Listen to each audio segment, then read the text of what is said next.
Hello everyone, welcome to வீலன் IAS. இந்த வீடியோவில் 7th of October 2024 Hindu news பேப்பரில் வந்திருக்கிற இம்பார்ட்டன்ட் நியூஸ் ஆர்டிகல்ஸ் என்னன்னு பார்த்துடலாம். இதுக்காக நம்ம ஹிந்து நியூஸ் பேப்பரோட டெல்லி எடிஷன் நம்ம எடுத்திருக்கோம். அண்ட் அது போக பார்த்தீங்கன்னா சென்னை எடிஷனில் நமக்கு இந்த ஸ்டேட்ஸ் பேஜ் மட்டும் நமக்கு முக்கியம். ஸோ அதனால் அதையும் சேர்த்து இந்த வீடியோவில் நம்ம கவர் பண்ணிடலாம். அண்ட் இந்த வீடியோவோட பிடிஎஃப் நோட் உங்களுக்கு வேணும் அப்படின்னா அது நம்மளோட டெலகிராம் சேனலில் இருக்குது. அதுக்கான லிங்க் டிஸ்கிரிப்ஷனில் கொடுக்குறேன். அதில் போய் நீங்கள் ஃப்ரீயாகவே டவுன்லோட் பண்ணிக்கலாம். ஸோ இன்றைக்கி நியூஸ் பேப்பரோட ஃப்ரண்ட் பேஜில் பார்த்தீங்கன்னா இன்றைக்கி இம்பார்ட்டன்ட் நியூஸ் ஆர்டிகல்ஸ் அப்படின்னு பெருசாக எதுவும் இல்லை. அதனால் நம்ம டைரெக்டாக நியூஸ் பேஜிலேருந்தே நம்ம ஸ்டார்ட் பண்ணிடலாம். ஸோ நியூஸ் பேஜில் பார்த்தீங்கன்னா ஒரு இம்பார்ட்டன்ட் ஆர்டிக்கல் வந்திருக்கு. Muizzu to meet Modi request India's support over looming economic crisis அப்படின்னு சொல்லி கொடுத்துருக்காங்க. ஸோ இந்த நியூஸ் ஆர்டிக்கலை நம்மளோட ஜிஎஸ் பேப்பர் 2ல் பார்த்தீங்கன்னா ஐஆர் டாப்பிக்கோட லிங்க் பண்ணிக்கலாம். அண்ட் அது போக global politics and policies that affects India's interest அப்படின்னு சொல்லி ஜிஎஸ் 2ல் கொடுத்துருப்பாங்க. அதுக்கிலேயே நீங்கள் லிங்க் பண்ணிக்கலாம் இந்த டாப்பிக்கை. அண்ட் இந்த இஷ்யூ நமக்கு புரியணும் அப்படின்னா ஃபர்ஸ்ட் நமக்கு இந்த இந்தியா அண்ட் மால்தீவ்ஸ் இந்த பைலேட்டரல் ரிலேஷன்ஸ் இருக்குது பார்த்தீங்களா. இதில் லாஸ்ட் ஒரு 1.5 year and 2 years என்ன மாதிரி சுச்சுவேஷன் போயிட்டுருக்கு அப்படின்னு அந்த கண்டெக்ஸ்ட் நமக்கு தெரிஞ்சாதான் நமக்கு இந்த ஆர்டிக்கல் என்ன அப்படின்றது நமக்கு புரியும். ஃபர்ஸ்ட் இந்த ஆர்டிக்கலில் கீவேர்டு என்ன அப்படின்னு பார்த்தீங்கன்னா லூமிங் எக்கனாமிக் கிரைசிஸ். அதாவது மால்தீவ்ஸை சுற்றி ஒரு எக்கனாமிக் கிரைசிஸ் வரப்போகிறதுக்கான முகாந்திரம் இருக்குது. அது எதனால் அப்படின்னு இந்த ஆர்டிக்கலில் எக்ஸ்பிளைன் பண்ணியிருக்காங்க. நம்ம பார்க்கலாம். ஸோ ஃபர்ஸ்ட் இந்த ரிலேஷன்ஷிப்போட கண்டெக்ஸ்ட் இருக்குது பார்த்தீங்களா. இது என்ன அப்படின்னா இந்தியாவுக்கும் மாலத்தீவுக்கும் ஒரு நல்ல ரிலேஷன்ஷிப்பில் தான் இருந்துட்டு இருந்தது. தென் பிரசிடென்ட் இப்ராஹிம் அப்படின்றவர் இந்தியாவுக்கு ஒரு ஸ்ட்ராங் சப்போர்ட்டர். எந்த அளவுக்கு சப்போர்ட்டர் அப்படின்னா இந்தியாவோட ஆர்மியை மாலத்தீவில் ஸ்டேஷன் பண்ண வைக்கிறதுக்கு பெர்மிஷன் கொடுக்குற அளவுக்கு சப்போர்ட்டராக இருந்தார். ஸோ அதனால இந்தியாவோட ஆர்மியும் மாலத்தீவ்ஸில் ஸ்டேஷன் பண்ணியிருந்தாங்க. ப்ளஸ் மாலத்தீவ்ஸோட ஆர்மிஸ்க்கு பார்த்தீங்கன்னா கெப்பாசிட்டி பில்டிங் அண்ட் ட்ரைனிங்காகவும் இந்த ஆர்மியை நம்ம பிளேஸ் பண்ணி வச்சிருந்தோம். ஸோ அவருக்கு அகேன்ஸ்டாக பார்த்தீங்கன்னா இந்த 2023 எலெக்ஷனில் அவரை தோக்கடிக்கிற மாதிரி ஏதாவது ஒரு பாயிண்ட் வேணும் அப்படின்னா ஸ்ட்ராங்காக எந்த பாயிண்ட்டும் இல்லை, ஒரே ஒரு பாயிண்ட்டை தவிர. ஏன்னா இவர் மைசூ தான் என்ன பண்ணுறாரு, ஆப்பனண்ட்டாக நிற்கிறாரு. அப்போது இவருக்கு என்ன ஒரே ஒரு பாயிண்ட் கிடைக்குது அப்படின்னு பார்த்தீங்கன்னா இந்த ஆர்மியை ஸ்டேஷன் பண்ணி வச்சுருக்கோம்ல, இதை அப்போ இருந்த ரூலிங் பிரசிடென்ட்டுக்கு அகேன்ஸ்டாக ஒரு நேரேட்டிவாக எடுத்து வைக்கிறாரு. என்ன நேரேட்டிவ் அப்படின்னா இந்தியா அவுட் அப்படின்னு. அப்போது இவர் கண்டிப்பாக ரூல் பண்ண ஆரம்பித்தார் அப்படின்னா சைனாக்கு ஃபேவராக நடந்துக்குவார் அப்படின்றது நமக்கு தெரியும். அப்போ ஒரு வழியாக என்ன பண்ணுறாங்க அப்படின்னா இந்த இந்தியா அவுட் நேரேட்டிவ் எடுத்து வச்சு எலெக்ஷன்லேயும் ஜெயிச்சிடுறாரு. ஸோ ஜெயிச்சதுக்கப்புறம் பார்த்தீங்கன்னா இவரோட கமெண்ட்டாக இருக்கட்டும், இவரோட பாலிசிஸாக இருக்கட்டும், இது எல்லாமே பார்த்தீங்கன்னா இந்தியாவுக்கு அகேன்ஸ்டாக தான் இருக்கும். ஸோ அப்படி தான் இவர் ஒரு கமெண்ட் கொடுத்து அது பெரிய லெவலில் பிரச்சனையாகி இந்தியன்ஸ் என்ன பண்ண ஆரம்பிச்சிட்டாங்க அப்படின்னா மாலத்தீவ்ஸ்க்கு டூர் போக வேணாம் அப்படின்ற அளவுக்கு முடிவு எடுத்துட்டாங்க. ஒரு பர்டிகுலர் மந்த் பார்த்தீங்கன்னா போன வருஷம் ஆல்மோஸ்ட் எல்லா ஃப்ளைட் டிக்கெட்ஸுமே கேன்சல் பண்ணியிருக்காங்க மாலத்தீவ்ஸ்க்கு போக வேண்டியது. ஏன் அப்படின்னா மாலத்தீவ்ஸை பொறுத்த வரைக்கும் இங்கே இண்டஸ்ட்ரி கிடையாது, பெரிய அளவுக்கு அக்ரிகல்ச்சர் கிடையாது. ஏன்னா இது ஒரு ஐலாண்ட் நேஷன். ஸோ அப்படின்றப்போ இவங்களுக்கு மெயின் ரெவென்யூவே பார்த்தீங்கன்னா டூரிசம் தான். ஸோ ஃபாரினர்ஸ் டூரிசம்காக இங்கே வர்றது தான் இவங்களுக்கான பெரிய ஃபாரெக்ஸ் ரிசர்வ்ஸ்க்கான சோர்ஸ்.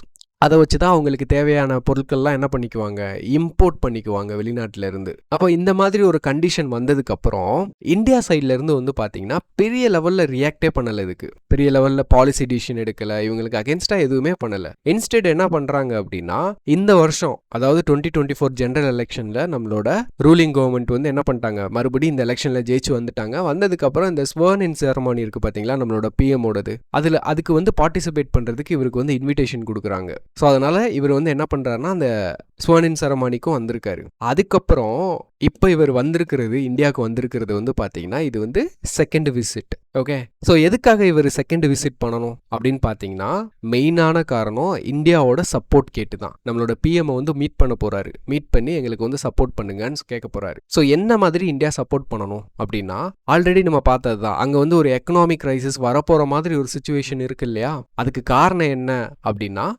ஒன்று டெப்ட் கிரைசிஸ், மாலத்தீவ்ஸோட டெப்ட் கிரைசிஸ். இங்கே பார்த்தீங்கன்னா எக்ஸ்டர்னல் டெப்ட் அதிகமாக இருக்குது. ஸோ எக்ஸ்டர்னல் டெப்ட்னா என்ன, ஒரு கண்ட்ரியோட டெப்டை பொறுத்த மட்டும் அதில் 2 டைப் இருக்குது. ஒன்று பார்த்தீங்கன்னா இன்டர்னல் டெப்ட், இன்னொன்று எக்ஸ்டர்னல் டெப்ட். இப்போ கவர்மெண்ட்டுக்கு பணம் வேணும் அப்படின்னா என்ன பண்ணலாம், ஒன்று மணியை பிரிண்ட் பண்ணலாமா. ஆனால் பிரிண்ட் பண்ணாங்க அப்படின்னா அந்த கண்ட்ரியோட இன்ஃப்ளேஷன் கூடிரும், பணத்துக்கான மதிப்பு குறைஞ்சிரும். அப்போ அது ஒரு நல்ல ஆப்ஷனாக இருக்காது. வேற என்ன பண்ணலாம், மார்க்கெட்லேருந்து பாரோ பண்ணலாம்.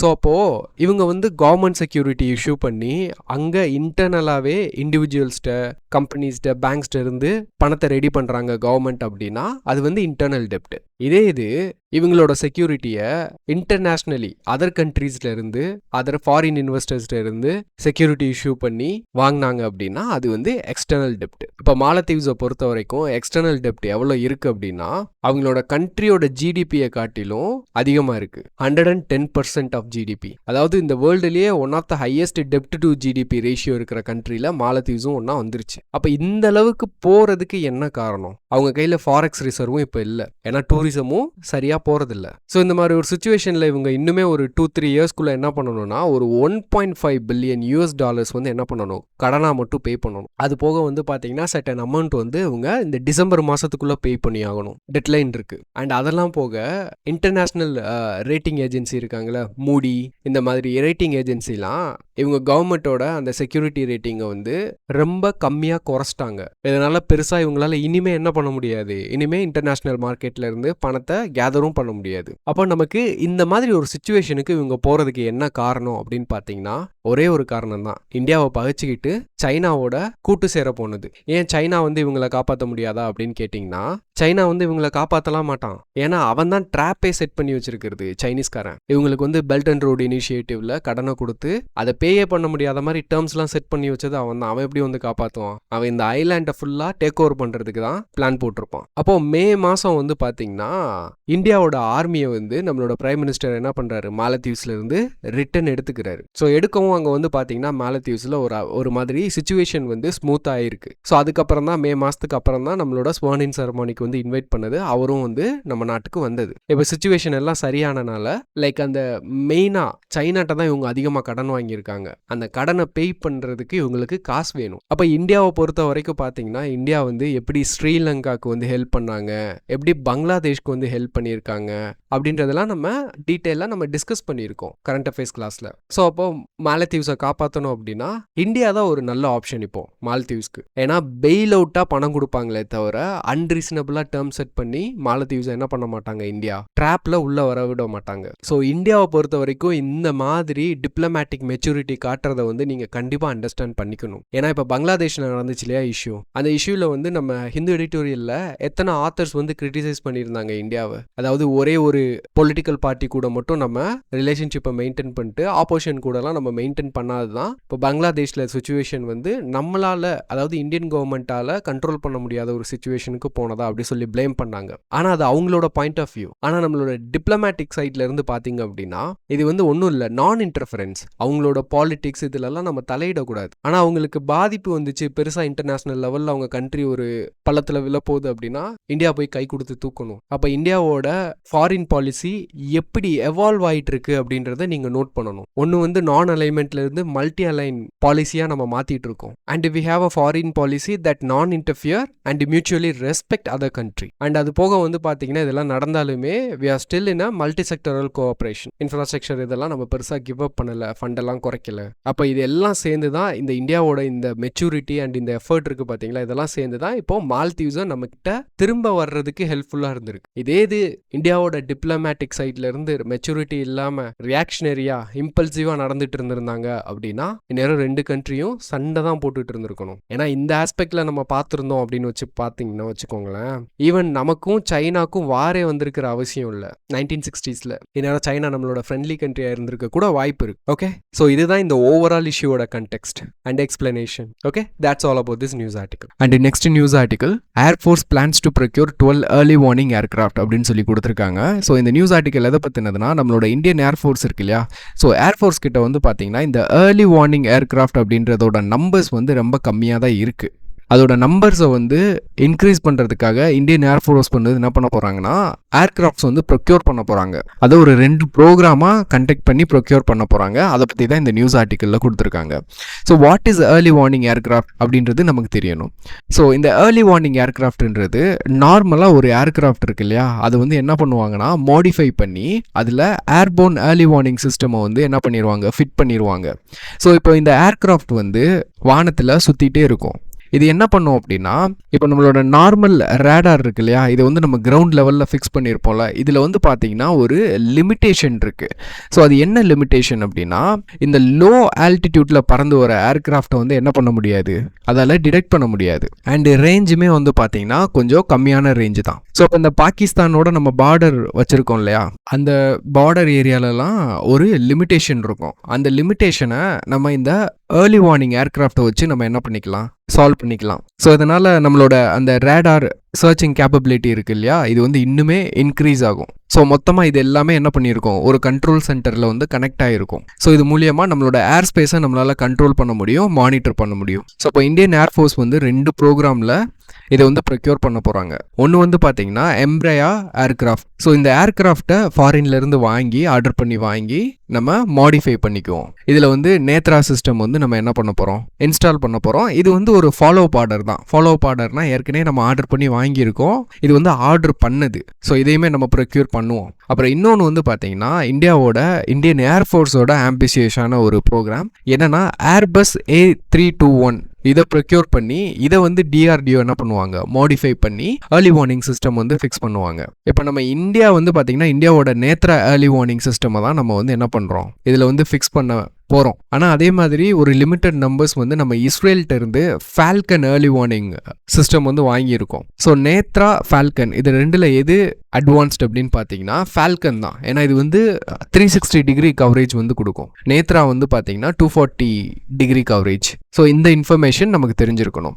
அண்ட் அதுக்கடுத்து வந்து பார்த்தீங்கன்னா இது மூலியமாக என்ன ஸ்ட்ராட்டஜிக் இம்பார்ட்டன்ஸ் அப்படின்னு தெரியணும். இந்தியன் ஏர்ஃபோர்ஸோட ஃபோர்ஸ் வந்து மல்டிப்ளை ஆகும். நம்மளோட ரேடார் கவரேஜ் இருக்குது பார்த்தீங்களா, இது வந்து எக்ஸ்டெண்ட் ஆகும், பியாண்ட் த ரேஞ்ச் நம்மளால் கொண்டு போக முடியும். அண்ட் நம்மளோட கமாண்ட் அண்ட் கண்ட்ரோல் கேப்பபிலிட்டிஸ் வந்து என்ஹான்ஸ் ஆகும். அதே மாதிரி லோ ஃப்ளையிங் ஏர்கிராஃப்டை வந்து நம்மளால் இன்னுமே எஃபெக்டிவாக டிடெக்ட் பண்ண முடியும். Okay, that's all about this news article. And next news article வந்து பார்த்தீங்கன்னா 5 languages got classical tag after key provisions dropped அப்படின்னு சொல்லி கொடுத்துருக்காங்க. இது வந்து ஒரு செப்பரேட் வீடியோவாகவே நான் வந்து ரெடி பண்ணிட்டு இருக்கேன். இது வந்து சீக்கிரம் வந்து நான் பப்ளிஷ் பண்ணிடுறேன். ஆல்மோஸ்ட் முடிஞ்சிருச்சு, இன்னும் ரெக்கார்ட் மட்டும் தான் பண்ணணும். ஸோ அதனால் இந்த ஆர்டிக்கலை வந்து நம்ம அந்த வீடியோவோட சேர்த்து பார்க்கலாம், செப்பரேட் வீடியோவில் சேர்த்து பார்க்கலாம். ஓகே, அண்ட் நெக்ஸ்ட் ஆர்டிக்கல் வந்து judiciary legislature have no executive authority, says vice president. So நம்ம இந்தியாவோட வைஸ் பிரசிடென்ட் தான் இந்த ஸ்டேட்மெண்ட் வந்து கொடுத்துருக்காரு. இதை வந்து ரொம்ப டீட்டெயிலாக ஈவன் ரொம்ப பேசிக்லேருந்து நான் எக்ஸ்பிளைன் பண்ணுறேன் இது என்ன இஷ்யூ அப்படின்னு. இப்போ நம்ம கண்ட்ரியில் நம்ம ஸ்டேட்டை பொறுத்த வரைக்கும் 3 இன்ஸ்டிடியூஷன் இருக்கு இல்லையா, டெமோக்ராட்டிக் இன்ஸ்டிடியூஷன்ஸ். ஒன்று வந்து ஜுடிஷியரி, இன்னொன்று வந்து லெஜிஸ்லேச்சர், இன்னொன்று வந்து எக்ஸிக்யூட்டிவ். இப்போ இவங்க 3 பேரோட ரோல் என்ன அப்படின்றது வந்து பார்த்தீங்கன்னா நம்மளோட கான்ஸ்டிடியூஷனில் வந்து இருக்கும். ஸோ இவங்க 3 பேரோட ரோல் வந்து பார்த்தீங்க அப்படின்னா to make a decision for our society. So இவங்க நம்ம கண்ட்ரியை கவர்ன் பண்ணுவாங்க. அப்போ யாருக்கு என்ன ரோல் அப்படின்றத கான்ஸ்டிடியூஷன் சொல்லியிருக்கு இல்லையா. அப்போது இதை இன்னுமே ஃபண்டமெண்டல் லெவலில் எக்ஸ்பிளைன் பண்ணணும் அப்படின்னா, ஸோ ஹியூமன்ஸ் வந்து என்னவா இருந்தோம், நொமேடிக் பீப்புளாக சுற்றிட்டு இருந்தோம். ஆனால் ஒரு செட்டில்டு லைஃப் நம்ம வாழணும் அப்படின்னா நமக்கு வந்து எக்ஸ்ட்ரா ஹேண்ட்ஸ் தேவைப்படும். நம்ம ஒரு குரூப்பாக தான் என்ன பண்ண முடியும், செட்டில் ஆக முடியும். ஒருத்தருக்கு ஒருத்தர் பாதுகாப்பு கொடுக்கணும், ஒருத்தருக்கு ஒருத்தர் ஹெல்ப் பண்ணிக்கணும். அப்போ தான் நம்மளால் என்ன பண்ண முடியும், ஒரு குரூப்பாக ஒரு இடத்துல வந்து செட்டில் ஆக முடியும். அப்படி செட்டில் ஆகிட்டோம் அப்படின்னா அங்கே என்ன பிரச்சனை வரும், லைக் அந்த குரூப் வந்து பார்த்தீங்கன்னா ஹார்மோனியஸாக ஃபங்க்ஷன் ஆனால் தானே அவங்களுக்கு வந்து பாதுகாப்பு. அப்போ அங்கே என்ன நடக்கும் அப்படின்னா அங்கே வந்து ஒரு ரூல் வந்து வரும். என்ன ரூல் அப்படின்னா யார் யாருக்கு என்னென்ன ரூல், யார் டிசிஷன் எடுக்கணும் அப்படின்றத முடிவு பண்ணிடுவாங்க. இப்போ ஒரு சின்ன குரூப் வந்து ஒரு செட்டில்மெண்ட் போடுறாங்க அப்படின்னா அதில் எல்டர் தான் டிசிஷன் எடுக்கணும், எல்டர் சொல்கிறது தான் யங்கர் பீப்புள் கேட்கணும். அண்ட் இவங்களுக்கு என்ன ரோல், இவங்களுக்கு என்ன ரோல், இவங்களுக்கு என்ன ரோல்னு இந்த எல்டர் வந்து என்ன பண்ணுவார், டிசைட் பண்ணுவார். அப்போது இங்கே தான் வந்து பார்த்தீங்கன்னா ஒரு சொசைட்டியே கிரியேட் ஆகுது. ஸோ சொசைட்டின்றது என்ன, it's a network in which each individual interacting each other. இதுதானே சொசைட்டி. அப்போ அவங்களுக்கான ரோல் என்ன, ஃபங்க்ஷன் என்ன, எல்லாமே டிஃபைன் ஆகிடும். அப்போ இந்த குரூப் வந்து இன்னுமே எக்ஸ்பேண்ட் ஆகும். லைக் இந்த குரூப் வந்து ஒரு சின்ன செட்டில்மெண்ட்லேருந்து அடுத்து வில்லேஜ் லெவலில் என்ன ஆவாங்க, ஃபார்ம் ஆக ஆரம்பிச்சிருப்பாங்க.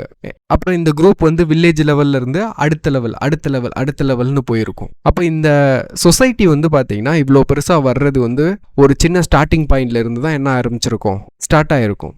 அப்போ அதில் வந்து உமனுக்கு என்ன ரோல், மென்னுக்கு என்ன ரோல், கப்பிளுக்கு என்ன ரோல், எல்டர்ஸ்க்கு என்ன ரோல், ஸோ இந்த மாதிரி ரூல்ஸ் எல்லாத்தையுமே நம்ம என்ன பண்ணியிருப்போம், எழுதிலாம் வச்சிருக்க மாட்டோம், ஒரு சோஷியல் நாமா கொண்டு போயிருப்போம். அப்போ இந்த குரூப் ஒரு பெரிய லெவலில் டெவலப் ஆயிடுச்சு, ஒரு கண்ட்ரி லெவலில் டெவலப் ஆயிடுச்சுன்னு வச்சுக்கோங்க. இன்னுமே வந்து நம்ம டிசிஷன் மேக்கிங்கை வந்து நாமா கொண்டு போக முடியுமா? முடியாதுல்ல. அப்போ நம்ம என்ன பண்ணணும் அப்படின்னா, டீட்டெயிலாக நம்ம எழுதி நம்ம சொசைட்டிக்கு யார் டிசிஷன் எடுக்கணும் அப்படின்றத லாவாக மேக் பண்ணி வைக்கணும். அப்போ தான் என்ன நடக்கும், ஹார்மோனியஸாக ஃபங்க்ஷன் ஆகும். இல்லை அப்படின்னா கேஓஸாக நடக்கும். டெஸ்பாட்டிக் ரூலர்ஸ் வருவாங்க, பவர் ஹங்கர் பீப்புள் வருவாங்க, எல்லாரையும் நான் தான் கண்ட்ரோல் பண்ணணும்னு வந்து உட்காருவாங்க, டிக்டேட்டர்ஷிப் வரும். ஸோ இந்த மாதிரி நிறைய வரும். அப்போ இதுல இருந்து பாதுகாக்கிறதுக்கு தான் நமக்கு என்ன இருக்கு, கான்ஸ்டியூஷன் அப்படின்னு ஒன்று இருக்கு. இந்த கான்ஸ்டியூஷன்ல மேஜரா யார் டிசிஷன் எடுக்கணும் அப்படின்றத கொடுத்துருப்பாங்க. ஒன்று வந்து ஜுடிஷியரி, இன்னொன்று எக்ஸிக்யூட்டிவ், இன்னொன்று லெஜிஸ்லேச்சர். இப்போ இண்டிவிஜுவல் மட்டும் பவர் ஹங்கரா இருக்க மாட்டாங்க, குரூப் ஆஃப் பீப்புளும் பவர் ஹங்கரா இருப்பாங்க. ஃபார் எக்ஸாம்பிள் எக்ஸிக்யூட்டிவ்ஸ்க்கு எல்லாத்தையுமே அசியூம் பண்ணிக்கணும்னு ஒரு பவர் ஹங்கர் இருக்கும். அப்போ இவங்க வந்து என்ன பண்ணுறதுக்கு வாய்ப்பு இருக்குது, இவங்க பவரை மிஸ்யூஸ் பண்ணுறதுக்கு வாய்ப்பு இருக்குது, இன்னொன்று அடுத்தவங்களோட பவரில் என்க்ரோச் பண்ணுறதுக்கு வாய்ப்பு இருக்குது. அப்போ இதுக்கு நம்ம கான்ஸ்டியூஷன் வந்து ஒரு சொல்யூஷன் வச்சுருக்கு. என்ன அப்படின்னா செக்ஸ் அண்ட் பேலன்ஸ். நீங்கள் வந்து தனித்தனியாக வாட்டர் டைட் கம்பார்ட்மெண்ட்லாம் கிடையாது. அவன் தப்பு பண்ணால் நீ கேட்கணும், நீ தப்பு பண்ணால் அவன் கேட்பான் அப்படின்னு செக்ஸ் அண்ட் பேலன்ஸ் வந்து செட் பண்ணியிருக்காங்க. அப்போ நம்ம எக்ஸிக்யூட்டிவ்ஸ் வந்து பார்த்தீங்கன்னா லெஜிஸ்லேச்சருக்கு ஆன்சரபிள், பர்டிகுலர்லி லோக்சபா. அதே மாதிரி கோர்ட்டுக்கு எப்படி ஆன்சரபிள் இவங்க, ஜுடிஷியல் ரிவ்யூ. எக்ஸிக்யூட்டிவ் ஆக்ஷன்ஸ் வந்து ஜுடிஷியல் ரிவ்யூக்கு உள்ள வரும். அப்போ நம்ம கான்ஸ்டியூஷன்ல ஆல்ரெடி என்ன பண்ணியிருக்காங்க, இதெல்லாம் என்ஷூர் பண்ணியிருக்காங்க. ஆனால் இப்படி இருந்துமே நம்ம கண்ட்ரியில் என்ன நடக்குது, ஜுடிஷியல் ஓவர் ரீச் நடக்குது அப்படின்னு நம்மளோட வைஸ் பிரசிடென்ட் சொல்லியிருக்காங்க. அப்போ இதுக்கு என்ன சொல்யூஷன், அப்படின்னா நம்மளோட கண்ட்ரியில் இன்டெலிஜென்ஸாக இருக்காங்கல்ல, the people who has more value, more intellect, அவங்களோட ஒவ்வொரு வார்த்தைக்கும் நம்ம நாட்டில் பெரிய மதிப்பு இருக்கும், அவங்கெல்லாம் இதை பற்றி பேச ஆரம்பிக்கணும் அப்படின்னு சொல்லிட்டு நம்ம வைஸ் பிரசிடென்ட் வந்து சொல்லியிருக்காரு. அப்போ இந்த ஜுடிஷியல் ஓவர் ரீச் அப்படின்றது வந்து பார்த்தீங்கன்னா எக்ஸிக்யூட்டிவ்ஸோட ரோலை வந்து ஜுடிஷியரி எடுத்துக்கிறது, அவங்களோட ரோலை இவங்க எடுத்துக்கிறது. இப்போ இதுக்கு ரீசெண்டாக எக்ஸாம்பிள் என்ன சொல்லலாம், ஃபார் எக்ஸாம்பிள் இப்போ 1 ஆகஸ்ட் வந்து சுப்ரீம் கோர்ட்டில் வந்து ஒரு ரூல் போட்டாங்க இல்லையா, என்னென்னா எஸ்சி எஸ்டிக்கு என்ன பண்ணுங்க, ஓபிசிக்கு இருக்கிற மாதிரியே க்ரீமி லேயர் கான்செப்ட் வந்து கொண்டு வரணும்னு ஒரு ஆர்டர் போட்டாங்க இல்லையா. இது வந்து டெஃபினெட்லி ஜுடிஷியல் ஓவர் ரீச். ஏன் அப்படின்னா இந்த ரிசர்வேஷன் அப்படின்றது வந்து பார்த்தீங்கன்னா இது எக்ஸிக்யூட்டிவோட ஓன் டிஸ்கிரிஷன். இதை வந்து கோர்ட் கொடுக்காதீங்க அப்படிலாம் சொல்ல முடியாது. எக்ஸிக்யூட்டிவ்ஸ் ஒரு ஆர்டர் போட்டிருக்காங்க, ரூல் போட்டிருக்காங்க, இதில் வந்து ரிசர்வேஷன் ஒதுக்கியிருக்காங்க அப்படின்னா இதை வந்து என்ன பண்ணலாம், கொஸ்டின் பண்ணலாம். ஆனால் நீங்கள் வந்து என்ன பண்ண முடியாது, இவங்களுக்கு கொடுங்க இவங்களுக்கு கொடுக்காதீங்கன்னு கோர்ட் வந்து சொல்ல முடியாது, சொல்லக்கூடாது. இது வந்து ரீசெண்ட் நடந்தது. இதே மாதிரி ஜுடிஷியல் ஓவர் ரீச்சுக்கு உங்களுக்கு தெரிஞ்சது ஏதாவது எக்ஸாம்பிள் இருந்தால் சொல்லுங்கள், கமெண்ட் செக்ஷனில் கமெண்ட் பண்ணுங்க.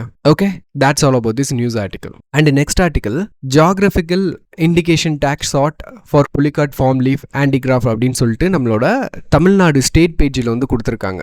ஸோ இது வந்து ஜியாகிரபிக்கல் இண்டிகேஷன் கிடச்சிருச்சு அப்படின்னா கண்டிப்பாக இதை வந்து நம்ம தெரிஞ்சு வச்சுக்கணும். பட் இருந்தாலும் நியூஸில் வந்ததுனால நம்ம இதை பார்த்துடலாம். அதாவது Tamil Nadu handicraft development corporation limited, பூம்புகார்னு சொல்லுவாங்க, இவங்க என்ன பண்ணியிருக்காங்கன்னா ஜிஐ டேக்குக்கு அப்ளை பண்ணியிருக்காங்க. பழவேற்காடு பனையோலை கைவினை அப்படின்ற இந்த ப்ராடக்ட்ஸ்க்கு வந்து அப்ளை பண்ணியிருக்காங்க. ஸோ இந்த பாம் லீஃப் ஹேண்டிகிராஃப்டை பொறுத்த வரைக்கும் இதில் மெயினாக வந்து ஒரு 2 டெக்னிக் வந்து யூஸ் பண்ணுறாங்க. அதுதான் யூனிக்கே. ஒன்று வந்து பிளைட்டிங், தடுக்கு முடிச்சல்னு சொல்லிட்டு, அதில் வந்து ஒரு இன்ட்ரிகேட் பேட்டர்ன் கிரியேட் பண்ணுறதுக்காக. அண்ட் இன்னொன்று வந்து லேஸ் காயிலிங், கண்ணு முடிச்சு, இது வந்து ஆஸ்தட்டிக்ஸை வந்து இம்ப்ரூவ் பண்ணுறதுக்காக. ஸோ இதை வந்து ஞாபகம் வச்சுக்கோங்க. அண்ட் இன்னொன்று வந்து பார்த்தீங்கன்னா இதில் பேஸ்கெட்டு, இந்த மாதிரி மல்டிபிள் ப்ராடக்ட்ஸ் வந்து இவங்க என்ன பண்ணுறாங்க, ஹேண்டிகிராஃப்ட் பண்ணுறாங்க. பட் இதில் நோட்டபிள் வந்து பார்த்தீங்கன்னா இந்த கிளிகிளிப்பு, குழந்தைங்களுக்கு வந்து விளையாட கொடுப்பாங்க. இது வந்து பார்த்தீங்கன்னா ஈகோ ஃப்ரெண்ட்லி. ஸோ இப்போ வர டாய்ஸ் எல்லாமே இட் இஸ் ஹைலி டாக்ஸிக். அப்போ அதுக்கு ஒரு ஆல்டர்னேட்டிவாக இருக்கும், ஈகோ ஃப்ரெண்ட்லி ஆல்டர்னேட்டிவாக. So that's all about this news. So இன்றைக்கி வந்து பார்த்தீங்கன்னா நியூஸ் பேப்பரில் அவ்வளோதான். அண்ட் எடிட்டோரியல் பேஜ் வந்து செப்பரேட்லி நம்ம டிஸ்கஸ் பண்ணலாம். ஸோ ஆல்மோஸ்ட் வந்து பார்த்தீங்கன்னா வெப்சைட்டில் வந்து பேக் அண்ட் ஒர்க் வந்து கம்ப்ளீட் ஆயிடுச்சு. ஸோ இனிமேல் வந்து ப்ராப்பராக வந்து எடிட்டோரியல் வீடியோஸ் வந்து அதில் அப்லோட் பண்ணுவேன். அண்ட் இதில் ஏதாவது உங்களுக்கு டவுட் இருந்ததுன்னா கமெண்ட் செக்ஷனில் கமெண்ட் பண்ணுங்கள். Okay, that's all about this news article. Thanks for வாட்சிங் திஸ் வீடியோ கைஸ்.